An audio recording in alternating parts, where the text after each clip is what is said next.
భారత మహిళా cricketer allrounder Deepti Sharma ప్రపంచ రికార్డు సమం చేశారు. టీ20 ఫార్మాట్లో ఈరోజు తిరువనంతపురంలో జరిగిన మ్యాచ్లో ఆమె ఈ ఘనత సాధించారు. 150 వికెట్లు టీ20 కెరీర్లో పూర్తి చేసుకుని భారతదేశంలో తొలి మహిళా క్రికెటర్గా ఆమె అవతరించారు. అలాగే ప్రపంచవ్యాప్తంగా ఆస్ట్రేలియా ప్లేయర్ మేగన్ 151 వికెట్లతో టీ20లో ఇది వరకు ముందున్నారు.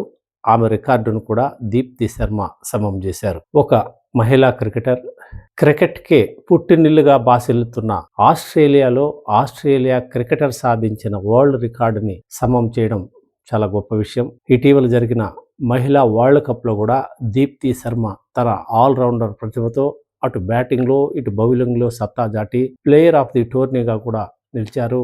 భారత జట్టు విజయంలో అత్యంత కీలకమైన క్రికెటర్గా ఆమె నిలిచారు. ఈ నేపథ్యంలోనే ప్రపంచ రికార్డు ఆమె స్థాపించడం చాలా ముఖ్యమైన విషయంగా పలువురు క్రీడాభిమానులు గుర్తు చేసుకుంటున్నారు.